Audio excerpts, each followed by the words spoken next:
Hello, good morning, students. So, today we are going to start our first lesson, that is physical world.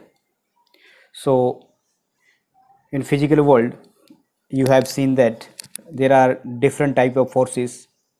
So, here we will discuss fundamental forces in nature. Yeah, we can say basic forces in nature, or we can write basic forces in nature. Basic forces in nature. Student, ये बहुत ही important chapter है in the sense आपको physics समझने के लिए। Okay, आपको यहाँ पे आपने पढ़ा होगा कि पहले कि imagination is more important then knowledge.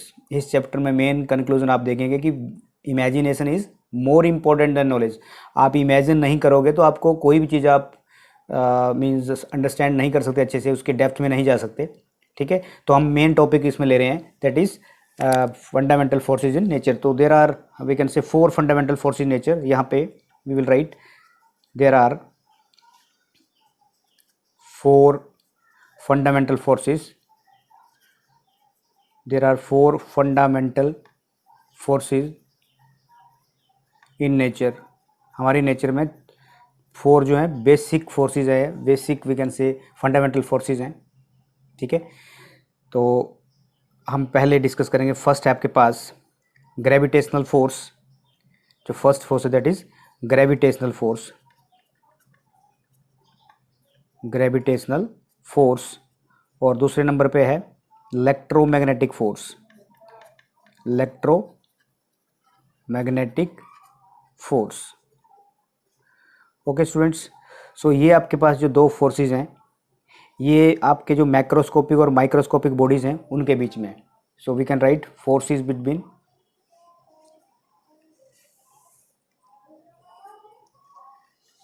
so we can write here forces between both macroscopic and microscopic objects. ये जो आपके पास मैक्रोस्कोपिक हों, बड़े साइज़ के ऑब्जेक्ट हों या छोटे साइज़ के ऑब्जेक्ट हों, उनके बीच में जो फोर्सेस है उसको हम ग्रेविटेशनल फोर्स और इलेक्ट्रोमैग्नेटिक फोर्स मीन्स इन दोनों फोर्सेस में हम डिस्कस करेंगे मैक्रोस्कोपिक और माइक्रोस्कोपिक ऑब्जेक्ट के बारे में। और जो आपके पास जो तीसरी फोर्स है that is strong nuclear force. Strong nuclear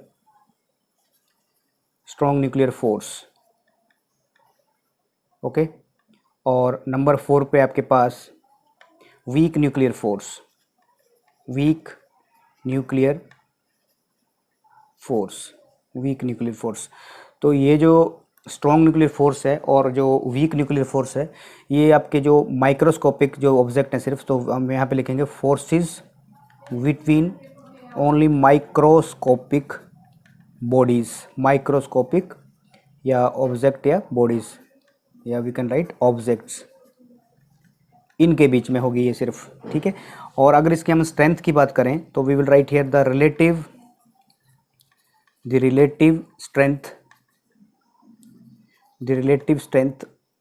strengths of these forces are, ये इस तरीके से आपस में रिलेटेड हैं। जैसे आपके पास मान लो ये पहला लेते हैं हम ग्रेविटेशनल फोर्स, और उसके बाद ले लेते हैं weak force. Gravitational force, weak force, उसके बाद आगे आपके पास इलेक्ट्रोमैग्नेटिक फोर्स, उसके बाद है आपके पास स्ट्रॉन्ग न्यूक्लियर फोर्स। तो इनकी जो रेशियो इस तरीके से ये पहला है आपके पास ग्रेविटेशनल फोर्स 1, उसके बाद है weak force that is 10 power 25, उसके बाद है electromagnetic force that is 10 power 36, और जो लास्ट में आपके पास है दैट इज़ 10 पावर 38। तो ये जो इनकी स्ट्रेंथ की जो रेशियो है दैट इज़ इसका मतलब सबसे जो स्ट्रॉन्ग फोर्स कौन सी है वो strong nuclear force. They are more stronger than other forces. अगर आप बात करें कि जैसे ग्रेविटेशनल फोर्स, आप कुछ बच्चों को मिसकंसेप्शन है कि कुछ बच्चों को मिसकंसेप्शन होता है। मिसकंसेप्शन का मतलब हुआ कि वो इनको लगता है कि सबसे बड़ी फोर्स तो ग्रेविटेशनल फोर्स है, क्योंकि देखो आप कोई भी चीज़ को ऐसे रखेंगे तो नीचे चली जाएगी। ठीक है, लेकिन आप देखो कि अगर आप यहाँ पे स्मॉल पीसीज ऑफ पेपर रख दें, यहाँ पे छोटे छोटे पीस पेपर रख दें, और उन पेपर को अगर आप किसी कॉम से अट्रैक्ट करें, कॉम लेके जाएं उसके पास, कॉम को रब करेंगे आप ड्राई हेयर्स के साथ, तो उसमें चार्ज ऑलरेडी हैं, लेकिन वो क्या होंगे, वो चार्ज जो है थोड़ी देर के लिए स्टैटिक फोर्सेस उसमें डेवलप हो जाएंगी, इलेक्ट्रोस्टैटिक फोर्स डेवलप हो जाएगी, और उसकी वजह से वो जो छोटे छोटे पेपर हैं, पीसीस ऑफ पेपर्स, वो उसकी तरफ अट्रैक्ट हो जाएंगे। वो अपने 7th 8th क्लास में पढ़ा होगा। तो आप देख सकते हैं कि वो जो ग्रेविटेशनल फोर्स इतनी वीक है कि उसके अगेंस्ट हम थोड़ी सी भी फोर्स लगाएं तो वो छोटे छोटे जो पीस हैं वो ऊपर की तरफ आ रहे हैं। इसका मतलब ये वीक फोर्स है, ठीक है, क्योंकि अपने हाथ से भी हम इस चीज़ को उठा सकते हैं। देखो ये है तो हम अपने हाथ से उठा लिया अगेंस्ट द, लेकिन अगर आप एटम के अंदर जो इलेक्ट्रॉन्स हैं, प्रोटॉन्स हैं, न्यूट्रॉन्स, उनको अलग नहीं कर सकते, because you need more strength to detach the electrons from the atom. So इसलिए वो सबसे स्ट्रॉन्ग फोर्स आपके पास ये स्ट्रॉन्ग न्यूक्लियर फोर्स है। तो स्टूडेंट्स अभी हम वन बाय वन जो है इनको डिस्कस करेंगे। First of all we will discuss that is first gravitational force. इनके लिए एक्सप्रेशन करेंगे कि ग्रेविटेशनल फोर्स के लिए एक्सप्रेशन क्या है, उसको हम पहले डिस्कस करेंगे। उसके बाद we will come to the electromagnetic force and strong nuclear force, weak nuclear force, क्योंकि इस चैप्टर में मेन टॉपिक आपका यही है और इसी से पूरा चैप्टर आपका कवर हो जाता है। So let's move to the gravitational force. So सबसे पहले हम डिस्कस करते हैं यहाँ पे ग्रेविटेशनल फोर्स को डिस्कस कर लेते हैं। तो student this is gravitational force, we are discussing gravitational force, ठीक है।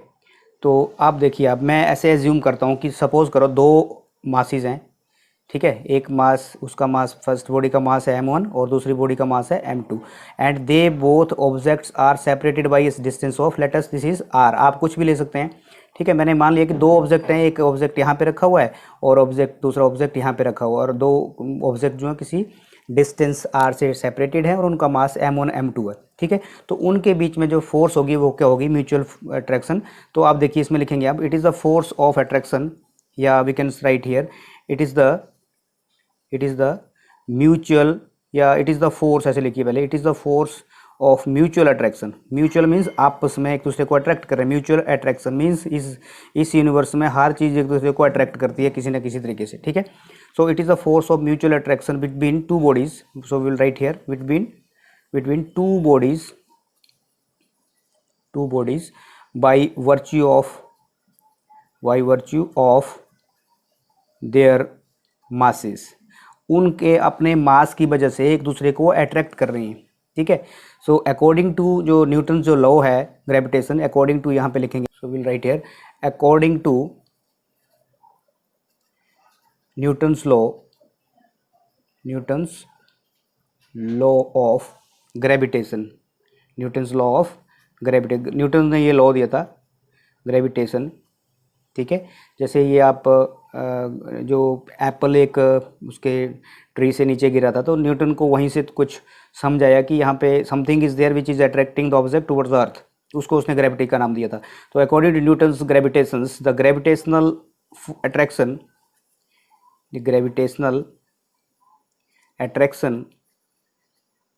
between two bodies, gravitational attraction between two bodies of, जिसका मास क्या है, वो of masses m1 and m2 and separated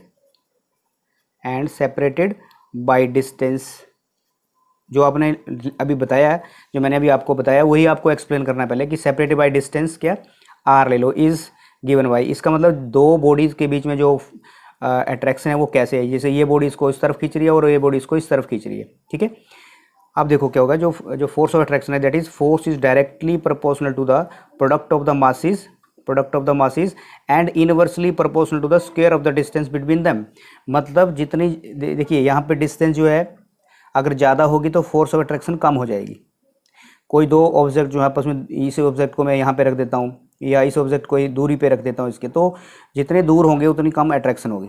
ये सिर्फ it is applicable to non living things only. जैसे आप मान लो लिविंग थिंग्स की बात करें, जैसे मान लो आप you are going to abroad, ठीक है, अपनी स्टडी के लिए जा रहे, तो आपके पेरेंट्स को आप जितने आप दूर जाओगे उतनी याद आएगी, उतनी ज़्यादा अट्रैक्शन होगी। लेकिन यहाँ पे ऐसा नहीं है। यहाँ पे अगर आप ये मान लो ये कोई चुन्नू नाम का लड़का है और ये कोई मुन्नू नाम का लड़का है, ठीक है, तो जितने पास में होंगे तो उनके बीच में दोस्ती ज़्यादा बढ़ेगी, ठीक है।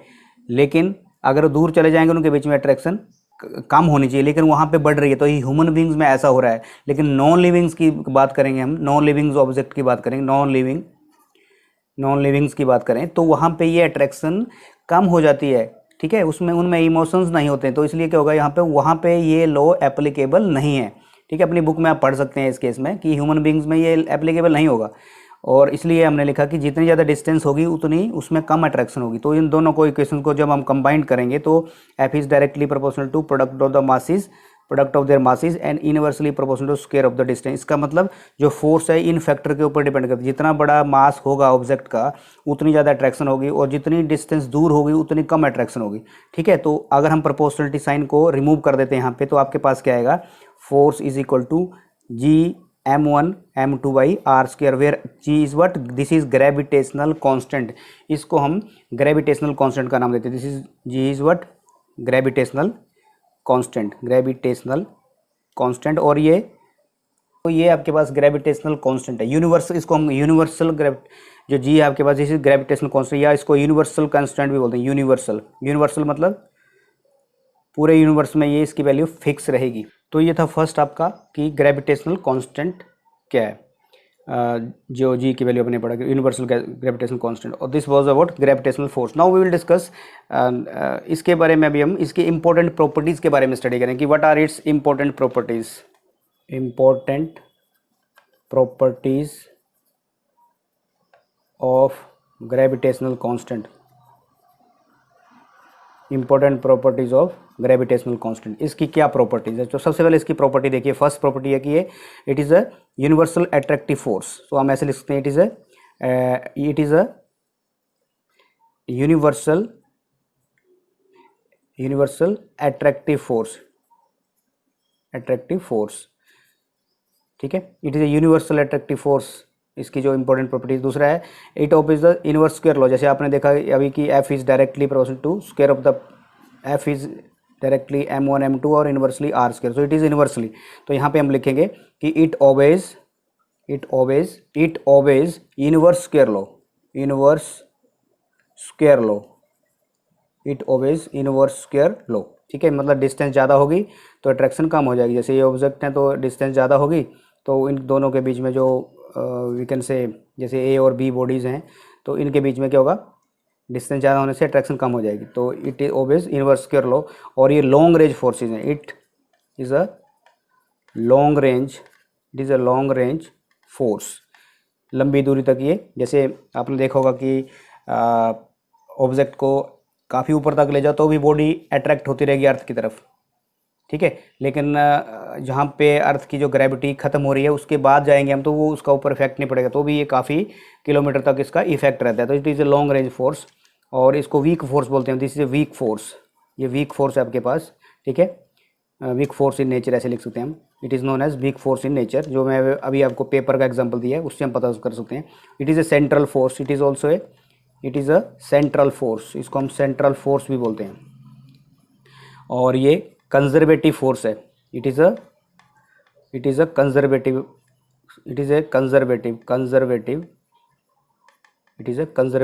फोर्स, ठीक है। और दूसरा है it is conservative force mean it is independent of the path followed, ठीक है। It is cause by exchange of particle called ग्रेविटॉन्स। यहाँ पे क्या हो रहा है कि इसकी ये है क्या है एक्चुअल में, तो ग्रेविटी में जो ग्रेविटॉन्स है उनकी वजह से ये फोर्स है। तो हम इसको बोल सकते हैं कि it is caused by exchange of particles. Particle का एक्सचेंज हो रहा है यहाँ पे, it is cause of particle of exchange of particles called ग्रेविटॉन्स, जिसको बोलते हैं हम ग्रेविटॉन्स। आपको ये याद रखना, this is ग्रेविटॉन्स। So it is cause by the exchange of particles called ग्रेविटॉन्स। तो आपको कुछ ये चीज़ें याद रखनी है, 7 पॉइंट 6 7 पॉइंट आप लिख सकते हैं, ठीक है। इसके अगर आप एग्जाम्पल देखें, सो एग्जाम्पल देखता हूँ मैं यहाँ पे, एग्जाम्पल्स ऑफ ग्रेविटेशनल फोर्स। तो एक एग्जाम्पल लेता हूँ, देखिए पहले मैं इसका फर्स्ट एग्जाम्पल देखिए आप। इसका एग्जाम्पल लेते हैं कि जितनी भी बॉडीज़ हैं, ठीक है, all bodies fall towards the earth. या we can say all bodies fall because of gravitational force of attraction exerted on them by the earth. तो हर बॉडी जो है यहाँ पे लिख दूँ मैं, all bodies fall because, her body नीचे गिरेगी क्योंकि, so all bodies fall because of the gravitational force of attraction. ठीक है, तो अर्थ के बीच में और एप्पल के बीच में जो अट्रैक्शन थी वो भी क्या थी, ग्रेविटेशनल फोर्स से। They both are applying equal force. ऐसा नहीं है कि अर्थ और एप्पल अगर दोनों बराबर फोर्स लगा रहे हैं, तो कुछ बच्चे को माइंड में ये मिसकंसेप्शन होगा कि अर्थ ऊपर क्यों नहीं जा रही है, एप्पल नीचे क्यों आ रहा है। तो ये इसलिए हो रहा है क्योंकि आपने ये फोर्स पढ़ा होगा कि acceleration is equal to force by mass. जिसका मास ज़्यादा होगा उसकी एक्सेलरेशन कम होगी, इसलिए अर्थ जो है ऊपर की तरफ नहीं उठती, तब तक ये उठने की कोशिश करेगी, तब तक जो एप्पल है वो नीचे चला जाएगा। तो जिसका मास ज़्यादा होगा उसकी एक्सेलरेशन कम होगी, इसलिए ऐसा होता है ये। ठीक है, तो ये आपको पॉइंट याद रखना है। तो पहला पॉइंट लिखा हमने, all bodies fall because of the gravitational force of attraction exerted on them. ठीक है, attraction exerted on them by the earth. Earth उसके ऊपर फोर्स ऑफ अट्रैक्शन अप्लाई करेगी, इसलिए हम इसको बताते हैं कि हर बॉडी नीचे की तरफ गिरती है। और जो भी हमारे प्लैनेट्स मूव कर रहे हैं तो वो इसी का कारण है। तो ग्रेविटेशनल फोर्स गोन्स करती है, means gravitational force governs the motion, कौन सा मोशन पैदा करती है, ऑफ द प्लैनेट्स। तो प्लैनेट्स इसी की वजह से मूव करते हैं। तो gravitational force governs the motion of the planets around the sun, around the sun. इसका मतलब क्या है कि जैसे ये सन है आपके पास, ठीक है, ये सन है, तो सन के चारों तरफ क्या है, सारे प्लैनेट घूम रहे हैं ऐसे ऐसे करके। तो उन सब की अपनी अपनी ग्रेविटी है। जैसे एक प्लैनेट यहाँ घूम रहा है, मान लो ये प्लैनेट इस तरफ घूम रहा है, तो सब की अपनी अपनी ग्रेविटी है। तो जब अपनी अपनी ग्रेविटी है तो एक दूसरे को अट्रैक्ट करने की कोशिश, ये ऐसे जाना चाह रहे हैं, जैसे अर्थ ऐसे जा रही है, लेकिन सन इसको अपनी तरफ खींच रहा है। लेकिन इसकी भी फोर्स है, ये सेंट्रीपिटल फोर्स इसमें लग रही है अंदर की तरफ, लेकिन ये सेंट्रीफ्यूगल फोर्स की वजह से बाहर की तरफ जा रहा है, इसलिए ये बाहर बाहर घूमता रहता है, क्योंकि ये बराबर फोर्स लगा रहे हैं। जैसे किसी की भी एक फोर्स कम हो जाएगी मान लो, तो वो अंदर गिर जाएगा उस चीज़ में। ठीक है, तो लेकिन ऐसा नहीं हो रहा है, क्योंकि दे आर हैवी बॉडीज़, ये बहुत हैवी साइज बॉडीज़ है, मीन्स कि ये इतना बड़ा हमारे पास प्लेनेट है, अर्थ है या अदर प्लैनेट्स हैं, तो इतने बड़े साइज़ के हैं कि वो उनकी अपनी अट्रैक्शन है, इसलिए वो अंदर नहीं गिरते हैं। ठीक है, छोटी बॉडीज है तो वो गिर जाएगी। आप ऐसा भी एग्जाम्पल देखिए, मान लो कि आप कहीं घर में खेल रहे हैं, दो बच्चे खेल रहे हैं आपस में, जैसे ये लड़का और एक लड़की ऐसे आपस में घर में खेल रहे हैं, मान लो ऐसे करके, तो जब वो एक दूसरे को खींचते हैं और ये सर्कल में ऐसे ऐसे सर्कल में घूमते हैं, आपने देखा होगा, तो छोटे बच्चे को आप खींच रहे हैं तो आप उसको आप बराबर जो सर्कल में you are moving in a circle constantly, तो वहाँ पर आपको ये नहीं पता चलता कि कौन ज़्यादा फोर्स लगा रहा है कौन कम, क्योंकि बराबर आपको बराबर फोर्स लगती है, एक्सचेंज ऑफ फोर्सेस बराबर होती है वहाँ पे, किसी की फोर्स ज़्यादा नहीं होती या किसी की कम नहीं होती, बराबर फोर्स लगती है वहाँ पे। ठीक है, हाँ, अगर कोई डेरिवेटिवली ज़्यादा फोर्स लगा दे वो अलग बात है, लेकिन अगर आप कांस्टेंट फोर्स लगाएं तो आप बिल्कुल कॉन्स्टेंटली मूव करेंगे और आपको ऐसा लगेगा कि मैं बाहर जा रहा हूँ लेकिन मैं किसी फोर्स की वजह से अंदर आ रहा हूँ, तो ऐसा आपको फील होता है वो। ठीक है, तो मैरी गो राउंड में आपने ऐसा देखा होगा, ऐसे वाला एग्जाम्पल। तो थर्ड पॉइंट लिख लेते हैं, एक और पॉइंट डिस्कस करते हैं। ठीक है, तो जो भी आपके पास जैसे इवोल्यूशन ऑफ स्टार्स हैं या गैलेक्सीज हैं या गैलेक्टिक जो क्लस्टर्स हैं, वो सब की फॉर्मेशन जो है उनका मेन कारण ग्रेविटेशनल ही है। तो ग्रेविटेशनल जो ऐसे लिख सकते हैं हम, ग्रेविटेशनल ठीक है, या gravitation plays a key role in the formation and evolution of stars. जो भी स्टार्स की स्टार इवॉल्व हुए हैं या गैलेक्सीज इवॉल्व हुई हैं, गैलेक्सीज, ठीक है, तो ये because of this gravitational force, gravity ही एक मेजर रोल प्ले करती है इन सब के फॉर्मेशन में। ठीक है, formation of stars and galaxies भी कर से। So student, this was about gravitational force. Now we are going to take electromagnetic force. So second we are going to take electromagnetic force.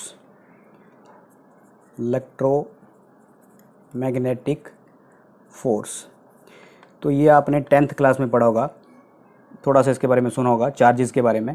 Suppose करो आपके पास दो charge हैं, एक charge Q1 है, ठीक है, स्मॉल पॉइंट चार्जेस ऐसे करके बोल देते हैं, ए और बी ऐसे करके दो पॉइंट चार्जेस हैं। They are separated by some distance, let us this is R. तो उनके बीच में जो फोर्स ऑफ अट्रैक्शन है वो क्या होगा? अब देखिए, हम ऐसे बोलते हैं कि the force acting between two electrical charges at rest is called electrostatic force. जब चार्ज रेस्ट में होंगे, चार्जेस आर एट रेस्ट, यहाँ पे लिख रहा हूँ मैं, वी आर टेकिंग कंसिडरेशन कि चार्ज जो है रेस्ट में, क्योंकि इलेक्ट्रोमैग्नेटिक फोर्स जो स्टडी करेंगे हम, तो यहाँ पे चार्जेस की बात कर रहे हैं पहले, ठीक है। तो इलेक्ट्रोस्टैटिक फोर्स क्या हुई? इलेक्ट्रोस्टैटिक, स्टैटिक का मतलब है charges at rest, electrostatic force. तो इलेक्ट्रोस्टैटिक फोर्स क्या हुई? द फोर्स एक्टिंग किसके बीच में? Between two electrical charges, two electrical charges. कैसे हैं चार्जेस? एट रेस्ट पे, at rest is called electrostatic force. तो जो चार्ज रेस्ट में होंगे उनके बीच में जो फोर्स ऑफ अट्रैक्शन होगी उसको हम इलेक्ट्रोस्टैटिक फोर्स बोलेंगे, ठीक है। और ये कूलम्स एक साइंटिस्ट थे, उन्होंने इसको बताया था, ठीक है। तो उसने अकॉर्डिंग टू कूलम्स, तो हम डेफिनेशन लिखते हैं अकॉर्डिंग टू कूलम्स, ठीक है, according to Coulomb's law. Coulomb's ने क्यों लॉ दिया था कि द फोर्स ऑफ अट्रैक्शन और repulsion between the two charges या two point charges directly proportional to the product of their charges and inversely proportional to the square of the distance between them. जैसे आपने ये पढ़ा, gravitational force पढ़ा, वैसे ये ऐसे डेफिनेशन इसकी है कि जितना ज़्यादा चार्ज होगा उतना ज़्यादा अट्रैक्शन होगी, जितनी डिस्टेंस पे, दूरी पे होंगे उतनी कम फोर्स होगी, ठीक है। तो इनको कंबाइंड करेंगे तो आपके पास क्या आएगा? ये एक कांस्टेंट आ जाएगा, इसको हम कांस्टेंट को बोलेंगे K. This is Q1 Q2 by R square. और जो के की वैल्यू है that is equal to, K is what? It is this is a constant, इसको हम के को बोलेंगे हम कांस्टेंट। तो इसकी वैल्यू होती है, के is a constant, electrostatic constant, और इसकी वैल्यू होती है 1/4 पाई एप्सिलॉन नॉट, ठीक है, 1/4 pi epsilon not. Epsilon not का मतलब क्या है यहाँ पे? It is the permittivity in vacuum, permittivity in vacuum. इसका मतलब देखिए क्या हुआ, परमिटिविटी इन वैक्यूम का मतलब है कि वैक्यूम जो है, जैसे मान लो दो चार्जेस हैं और यहाँ पे मान लो ये वैक्यूम है बीच में, तो वैक्यूम अलो कर रहा है इन चार्जेस को कि वो दोस्तों एक दूसरे को फोर्स अप्लाई कर सकते हैं, ठीक है। तो it is the ability of a medium to apply a force between the two charges, ठीक है। तो ये आपके पास इक्वेशन आ गई, F is equal to 1/4 pi epsilon naught, constant proportionality की वैल्यू हमने यहाँ पे पुट की, that is Q1 Q2 by R square. तो ये आ गया आपके पास कूलम्स लॉ को। ऐसा एज्यूम करते हैं कि मान लो कोई मैग्नेटिक चार्जेस हैं, ठीक है, तो हम बोलेंगे the force acting between two magnetic poles is called magnetic force. अगर मान लो कोई पोल है यहाँ पे, मैग्नेटिक फोर्स है, नॉर्थ और साउथ हैं, तो उनके बीच में जो फोर्स है उसको मैग्नेटिक फोर्स बोलेंगे। पर एक्चुअली जो इलेक्ट्रोस्टैटिक और मैग्नेटिक फोर्स हैं दे आर क्लोजली इंटररिलेटेड। तो यहाँ पे लिख सकते हैं कि जो electrostatic and magnetic forces are closely interrelated। आगे आप 12th में पढ़ेंगे तो ये आपस में बहुत क्लोजली रिलेटेड हैं। इलेक्ट्रिक ये स्टैटिक चार्ज की वजह से है और ये मूविंग चार्ज की वजह से है, ठीक है। और जो इसकी जो फोर्स है वो डिपेंड्स करती है इनके मैग्नीट्यूड और direction of velocity of the electric charge के ऊपर, ठीक है। यार इंटररिलेटेड, इसकी वजह से इसको क्या बोलते हैं हम, इसका नाम दे दिया हमने इलेक्ट्रोमैग्नेटिक फोर्स बोल सकते हैं। इलेक्ट्रोमैग्नेटिक फोर्स का मतलब क्या है कि देखो जो इलेक्ट्रिक फोर्स है और मैग्नेटिक फोर्स है वो उनको हम सेपरेट नहीं कर सकते, ठीक है। मतलब आपने ये आपको थोड़ा याद होगा 9th क्लास में, तो ये मान लो कि इलेक्ट्रिक फील्ड है, तो इलेक्ट्रिक फील्ड क्या करेगी? मैग्नेटिक फील्ड को जनरेट करेगी और मैग्नेटिक फील्ड इलेक्ट्रिक फील्ड को जनरेट करेगी। इस तरीके से इलेक्ट्रिक फील्ड मैग्नेटिक और मैग्नेटिक फील्ड इलेक्ट्रिक फील्ड को जनरेट करेगी। मान लो ये आपके पास इलेक्ट्रिक फील्ड है तो इसके बिल्कुल परपेंडिकुलर मैग्नेटिक फील्ड है, ये मान लो एक्स एक्सिस है। और जो ये अगर इलेक्ट्रिक फील्ड माना मैंने तो ये मैग्नेटिक फील्ड होगी, देखिए, तो ये मैग्नेटिक फील्ड पैदा करेगा ऐसे ऐसे। इसका एम्पलीट्यूड पहले बढ़ेगा, ऐसे एम्पलीट्यूड बढ़ता चलेगा फिर डिक्रीज करता चलेगा, ठीक है। और इलेक्ट्रिक फील्ड मैग्नेटिक फील्ड को पैदा करेगी, मैग्नेटिक फील्ड इलेक्ट्रिक फील्ड को पैदा करेगी। This way the process will go on. ये देख सकते हैं आप, यहाँ से एम्पलीट्यूड डिक्रीज करेगा धीरे धीरे, और आपस में ये परपेंडिकुलर, इलेक्ट्रिक फील्ड और मैग्नेटिक फील्ड आपस में क्या है, परपेंडिकुलर हैं, और they are moving in the direction of wave. जिस तरीके को वेव किसी भी वेलोसिटी v से मूव कर रही है इस डायरेक्शन में, तो वैसे वो उस वेव को हम इलेक्ट्रोमैग्नेटिक वेव्स बोलते हैं, और इसको मीडियम की जरूरत नहीं होती। They don't require any medium. Electromagnetic waves, EM waves don't require any medium. Electromagnetic wave, उनको मीडियम की जरूरत नहीं होती। दे इटसेल्फ फॉर्म ए मीडियम। ना पानी में ना हवा में वो कुछ नहीं है तो भी वो मूव कर सकती है, मतलब ना हवा चाहिए ना पानी चाहिए ना कोई बॉडी चाहिए, they can move, they can travel. ठीक है, वैक्यूम में ये मूव कर सकते हैं, क्योंकि दे दिस वे दे, मान लो आप बोलेंगे ये ऐसा कैसे, जैसे कोई चार्ज पार्टिकल है, ये वाइब्रेट करेगा, इसकी वजह से क्या होगा, इसके मूव करने से इलेक्ट्रिक फील्ड पैदा होगी, और इलेक्ट्रिक फील्ड क्या करेगी, मैग्नेटिक फील्ड को पैदा करेगी। ठीक है, हायर क्लास में पढ़ेंगे इसके बारे में। ठीक है, तो इस तरीके से वो ट्रैवल करती हैं। तो हम ये बोल सकते हैं कि जो इलेक्ट्रोमैग्नेटिक वेव्स हैं इसकी प्रॉपर्टीज़ क्या हैं। तो इलेक्ट्रोमैग्नेटिक वो वेव जो है वो अट्रैक्टिव भी हो सकती हैं, रिपल्सिव भी हो सकती है। तो उसकी मैं यहाँ पे लिख देता हूँ प्रॉपर्टीज़, इसकी प्रॉपर्टीज़। ये अट्रैक्टिव भी हो सकती हैं, इसकी प्रॉपर्टी अट्रैक्टिव भी हो सकती हैं, और रिपल्सिव भी हो सकती हैं, रिपल्सिव। ठीक है, तो इसकी प्रॉपर्टी इलेक्ट्रोमैग्नेटिक में भी अट्रैक्टिव और रिपल्सिव, ये इनवर्स स्क्वायर लॉ को फॉलो करती हैं। तो दूसरा पॉइंट हम इसमें लिख सकते हैं, it obeys inverse square law, inverse square law. ठीक है, इनवर्स स्क्वायर लॉ। और तीसरा है कि ये लॉन्ग रेंज फोर्सेज है, जो आपके पास इलेक्ट्रोमैग्नेटिक वेव्स हैं, they are long range forces. तो उसको हम तीसरा पॉइंट लिख सकते हैं यहाँ पे, they are long range force, they are long range force. So actually these are the main forces. तो इसको हम एक और इसका पॉइंट लिख सकते हैं कि जो आपके पास इलेक्ट्रोमैग्नेटिक वेव्स हैं, तो वो 10 पावर 30 टाइम्स, अभी हमने पढ़ा कि they are 10 power 30 times stronger than gravitational force. Gravitational force से इतने टाइम ये स्ट्रॉन्गर हैं। ठीक है, इसको सेंट्रल फोर्स भी बोलते हैं हम, दे आर सेंट्रल फोर्स। ठीक है, और यहाँ पे फोटोन का एक्सचेंज होता है कि it is caused by the exchange of photons between the to charge particles. तो एक्सचेंज ऑफ फोटोन्स होता है यहाँ पे। तो यहाँ पे लिख सकते हैं हम पॉइंट 6 लिख सकते हैं कि exchange of photons, exchange of photons. ठीक है, लाइट पार्टिकल्स जो हैं दैट आर फोटोन्स। ठीक है, ऑफ टू चार्ज पार्टिकल्स। तो इसका एग्जांपल दे सकते हैं, मान लो कि कोई किसी स्प्रिंग को आपने कंप्रेस किया। ठीक है, तो it exerts a force of elasticity to the result repulsive और अट्रैक्टिव फोर्स बिटवीन देम। ठीक है, या नेबरिंग एटम के बीच में अट्रैक्शन हो रही है या रिपल्सन हो रही है। अगर या मान लो नेट रिपल्सन या net attraction is the sum of the electrostatic force. Net repulsion और net attraction is the sum of the electrostatic force. ठीक है, between the electrons and nuclei of the atom, between the electrons and nuclei of the atoms. तो ये इसका example हम बात कर सकते हैं कि इलोंगेटेड कर दें या कंप्रेस कर दें, उस केस में हम ये इसको डिस्कस कर सकते हैं। या आपके पेज में जैसे मान लो वंडरवॉल फोर्सेस होती हैं, न्यूट्रल पार्टिकल्स ऑफ या neutral molecules of a gas. ठीक है, is the net sum of the electrostatic force between the electrons and nuclei of the two molecules. या ऐसे बोल सकते हैं कि the van der Waals force between the two neutral molecules of a gas is the sum of the electrostatic force between the electrons and the nuclei of the two molecules. तो इसका example लिख सकते हैं हम। ठीक है, और लास्ट में दो बच गए हमारे पास, that are strong nuclear force and weak nuclear force. Physics is the branch of science that deals with the study of natural phenomena in terms of basic laws and physical quantities. The word physics is derived from the Greek word physis, meaning nature or a part of the natural environment. The scope of physics can be divided into two major domains, that are macroscopic and microscopic. The macroscopic domain deals with phenomena at laboratory, realistic, terrestrial, and astronomical scale,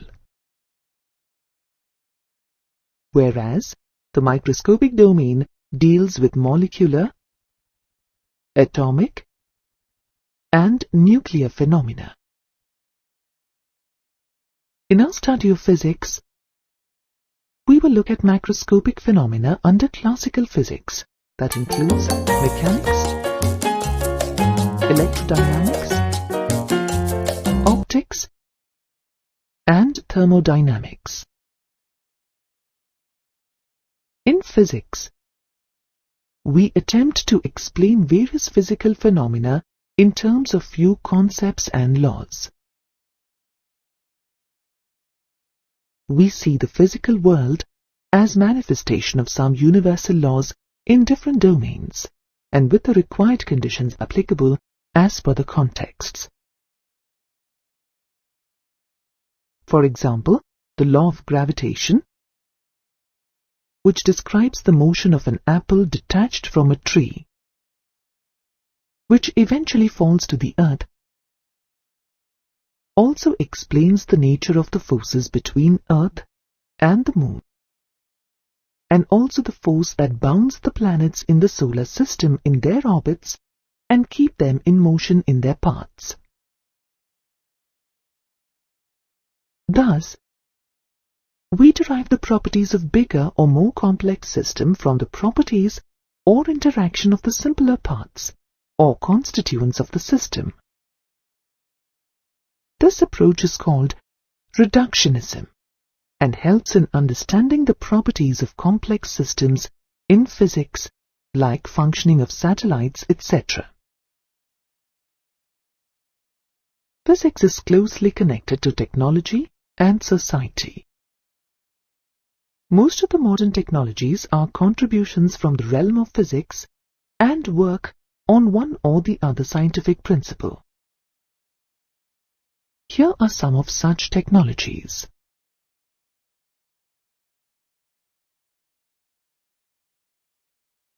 These contributions came from all over the world.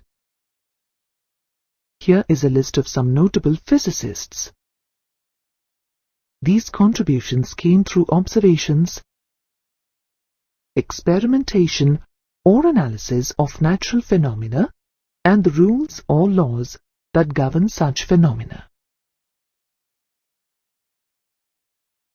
These gave us the knowledge of fundamental forces in nature and physical laws. There are 4 fundamental forces in nature, and all other forces we know are derived from these forces. These fundamental forces are gravitational force, electromagnetic force, weak nuclear force, and strong nuclear force. The gravitational force is the force of mutual attraction between any two objects by virtue of their masses. It is a universal force, meaning all objects in the universe exert a gravitational force on each other. We are able to stand or walk due to Earth's gravitational force exerted on us by the Earth. Electromagnetic force is the force between two charged particles. Like charged particles repel each other, and unlike charged particles attract. Like gravitational force, electromagnetic force is also universal and can act over very large distances. We do not usually encounter this force on Earth, as most of the matter around us is electrically neutral. Hence, of the two forces, gravitational forces dominate all terrestrial phenomena. An atom consists of 3 subatomic particles, namely electron, proton, and neutron. The force that binds protons and neutrons is the strong nuclear force. Weak nuclear force comes into existence in case of beta decay of a nucleus. In beta decay, the nucleus emits an electron and an uncharged particle called neutrino. The table shows the relative strength and range of all the four fundamental forces of nature. Apart from finding the facts through observation and experiments, physicists always try to summarize these facts as laws or empirical relations in form of mathematical equations. These are known as physical laws. Most of these laws are based on some special quantities that remain unchanged in a process, which are known as conserved quantities. Some of the general conservation laws in nature include the laws of conservation of mass, energy, linear momentum, angular momentum, charge, parity, etc.